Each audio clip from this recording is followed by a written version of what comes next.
Hey guys, oh, let me fix this a little bit here. Hey guys, and welcome back to DQ Tarot and to your daily tarot reading for Tuesday, the 11th of February 2020. I know I didn't have a daily for yesterday, so I thought I would just hop on live and do this and get back into it. It was kind of a weird day yesterday and I was really exhausted and I just really needed to take a day. So I do apologize for that. So let's get into this here. Today, the sun is still in Aquarius. The moon is in Virgo, but it is void and is actually moving into Libra. Let me just make sure the chat is all set so I can see it all. Here we go. All right. Anyways, let's get into this here. In the little daily witch's date book here from Llewellyn that I use, it says, to remove hexes, rub the body with a slice of yucca root every day for 7 days. So for those wanting to remove hexes, there's a little tidbit of information. This daily planner always has some really interesting little daily notes that are quite random, if I'm being honest. But they're always interesting and they're always kind of helpful. All right, let's see here. Let's get into this though. I'm using the Morgan Greer and we're gonna see how today plays out. What's the energy? What's happening today? Give me a shout out to where you're from. I always like seeing where everyone is from. I'm gonna make sure my chat is working because I've been having some issues. And I'm not that technologically advanced of a person, even with a degree in animation. Computers are still usually the winner in any type of battle I'm in with them. So let's get into the energy though. So Mercury is in its shadow phase in Pisces. Hey, Kentucky, awesome. Hi, Kelsey. I'm also in the south, not where you're at though.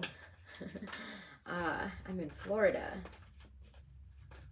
But anyway, it's been really weird. And as you can tell, like I almost have it's been really weird trying to speak as we're getting closer and closer to the retrograde. Oh, hi, Catherine. Syracuse, awesome. And it's been weird trying to just speak. I feel like I can't get a sentence that makes sense out. It's been a weird, I don't know, February is always a weird month for me, at least. I don't know about everybody else. Maybe it's Pisces. It's Aquarius into Pisces. It's very in your head. Brings up a lot of weird stuff.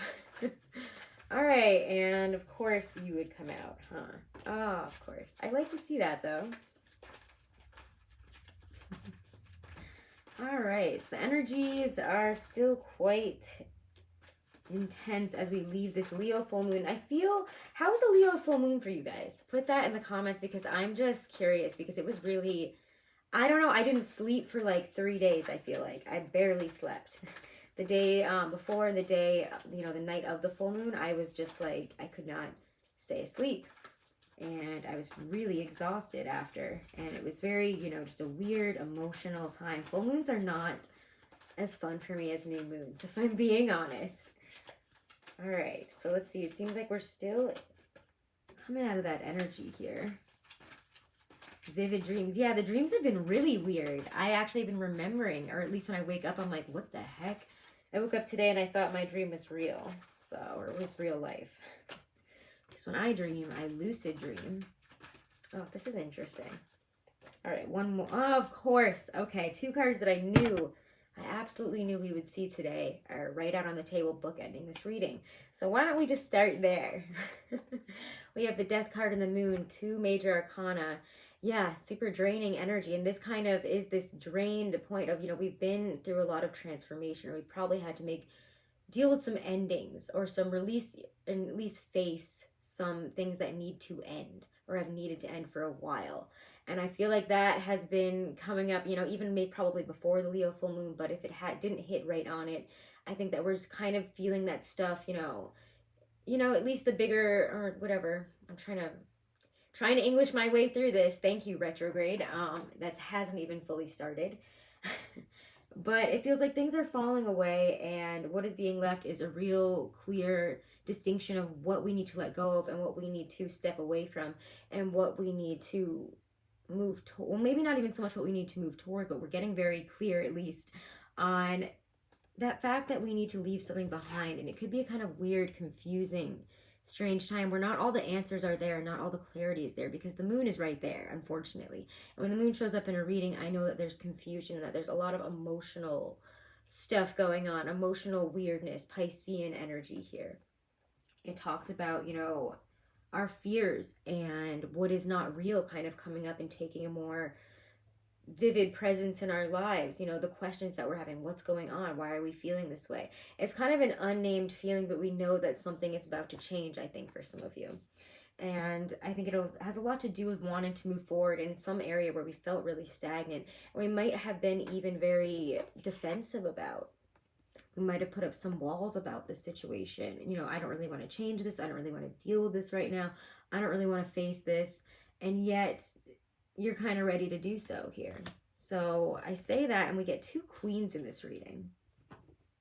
Queen of Swords and Queen of Cups. And for me, that talks about being discerning and tactful with our mind, our words, as well as our emotional input and involvement in a situation. I know I'm not holding them up, but it's because I want to pull a clarifier from the Ethereal Vision deck. Because there's so much weirdness here when you get the Death card beginning the reading and the moon ending it. Things have to end, but why? Why can't this work out? Why can't I really find the answers that I'm looking for in this situation that, are clear cut and make sense, that give me directions? Oh my God, and you wouldn't believe it. Of course this happens. Somebody has to keep track of how many times this happens, right? This is insane. Almost every reading that we get, if I use a different deck to clarify, one of those cards is going to be the same. And of course, it's the Death card. There's transformations going on within as well as outside of us. Things are changing maybe in our outer life, but internally we feel a sense that some of you, again, I feel like are feeling almost down, again, drained, exhausted, sad even in some ways, because we don't realize that we're going through these deeper changes, letting things go. Things have been surfacing maybe even since that eclipse, because again, eclipse energy lasts for 6 months. When you throw a Leo full moon in there and all the other things that are happening astrologically, it's going to feel a little bit weird, and we might not, again, want to face some of the realities, and instead might, again, be focusing more on that emotional self here. Like, this feels like the real life, and this is internally. These changes are for the better, and they're changing you on a more almost like metaphysical, the way you're looking at things, perspective level of the whole situation. You're making changes to who you are and how you deal with these big changes. It's just a lot of changes, a lot of me saying there's a lot of changes happening today. But of course, when you get two Death cards, you have to understand that some things must end and that certain chapters are coming to an end here. The Star is such a wonderful, graceful, abundant, beautiful, what is it? Healing energy. See, oh my God, as we get closer to this retrograde, I hope that I can speak through these videos, because I'm shooting a pick a card for you guys right after this, so I might need another cup of coffee and do some tongue exercises or something. So yeah, keep an eye out for that pick a card. I'm going to do a nice little Valentine's pick a card. The Star, though, is a sense of healing. Yes, we might not be able to see everything but you have to trust that things are coming into alignment. Hi from California. Hi, Simone. Lovely to see you.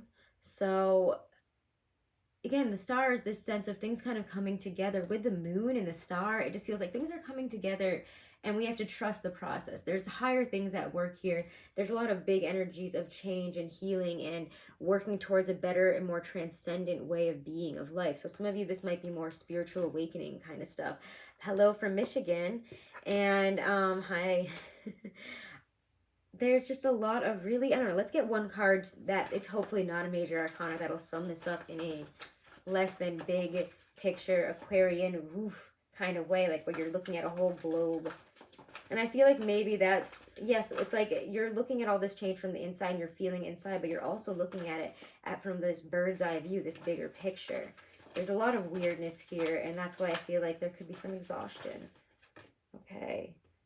And it also involves a bit of healing. Maybe these endings, hi Wayne, have been difficult whatever has fallen away, it does feel like it's ending because we needed to heal. We needed to let something go in order to fully heal about something. So again, rely on your intellectual mind, and also let it almost dictate the emotional body. Don't let it overcome you, because you have to this almost trust. You have to kind of or get into this place of trust with your emotions here, that it's going to be okay. No matter how we're feeling right now, no matter how weird this is, it's going to be okay. Let's get an oracle, because this one's a doozy. And I'm sorry if you're just like stepping in for the first time. Not every daily is like this. But the energies have been weird. So weird that I had to take a day off yesterday, as you probably noticed. So let's see. We're going to use the Lynn V. Andrews deck, and of course it's this card. I kind of knew this one was popping out. Magic. Hi from Scotland. Oh my gosh. Hi. I would kill to be there. I was literally just woke up this morning and I was like, God, I miss Scotland. I wish I could live there. If you do not believe in magic, your life will not be magical. Magic, like the power of Stonehenge, is part of the unknowable, that which you cannot describe, but which exists and makes your life extraordinary. It is part of a goodness of your spirit. It is that mysterious and intriguing part of your spiritual life. Magic is what we are all looking for, but if you try to hold it and name it and describe it, you will lose it. Oh, this is the perfect sum up. Okay, I'm just like really excited about this card right now, because I couldn't English my way through this the way this card is going to. You must talk around magic, describe what led you there, and give thanks for that part of the universe that is unknowable and full of color and strength and magic. Out of relationship comes magic. Out of friction of forgetting and remembering comes magic. Out of the mists of dawn and the mysteries of creation comes the magic that we call life. Out of your passion for existence comes magic. So there is a sense of magic today, an unfolding sense of magic. And I'm not even going to try to English my way through that one, because that was perfect. Oh, I'm so sorry. I'm so sorry that you had to have a pet loss, Wizarding Hobbit. I'm so sorry. That's horrible. Well, blessings to you and yours in a sense of healing, of course, for that. And know that, I mean, what an amazing time to go and pass on. What a spiritual time. So I hope this resonated, guys. Keep an eye out. I'm about to shoot actually a pick a card. We're going to do a nice love pick a card, even though I don't usually do them. I thought it'd be fun for Valentine's Day. And yeah, thank you guys so much. If you haven't, make sure to subscribe. Make sure to check out the monthlies for love and for your general. And thank you so much again for all of your support. I really do appreciate it. Thank you so much, guys. Have a beautiful day. Namaste. Yeah, it is a weird time. Let's get through this weird retrograde time together, guys.